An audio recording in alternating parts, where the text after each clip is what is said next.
عن علي رضي الله عنه من خرج من بيته إلى شراء الأضحية كان له بكل خطوة 10 حسنات ومحى عنه 10 سيئات ورفع له 10 درجات.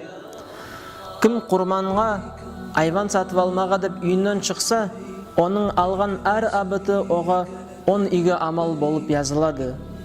10 яман амалы таяды, 10 гүрімге дәрежесі көтеріледі. وَإِذَا تَكَلَّمَ فِي شِرَائِهَا كَانَ كَلَامُهُ تَسْبِيحًا Айван сатып алайық болып сөйлеген сөзі тасбих болады. وَإِذَا نَقَدَ ثَمَنَهَا كَانَ لَهُ بِكُلِّ دِرْهَمٍ 700 حَسَنَةً Ақшасын санап бергенде, әр дирхамы үшін 700 игі амал yazылады.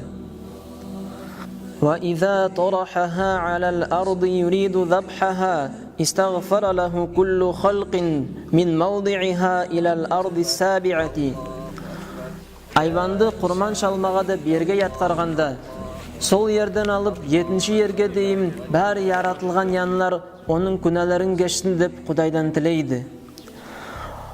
وَإِذَا أَهْرَقَ دَمَهَا خَلَقَ اللَّهُ بِكُلِّ قَطْرَةٍ مِنْ دَمِهَا 10 من الملائكة يستغفرون له إلى يوم القيامة Айванның қанын төккенде, әрбір тамшысынан Аллаху Таала 10 мәлейк яратады. Сол саулай яратылған мәлейкілер қиямат күнге дейін оның күнәлерін кешсін деп тілейділер. وَإِذَا قَسَمَ لَحْمَهَا كَانَ لَهُ بِكُلِّ لُقْمَةٍ مِثْلَ عِتْقِ رَقَبَةٍ مِنْ وَلَدِ إِسْمَعِيلَ عَلَيْهِ السَّلَامِ Етін кесеклерге бөлгенде, әр кесегі Исмаил пайғамбардың алейхиссалам балаларын құлшылықтан босатып басына еркіндік бергендей болып сауап yazылады. Аяулы ямағат, келе тұрған байрамыңыз құтлы болсын. Шалнайық құрманыңызды Аллаху Таала қабыл етсін.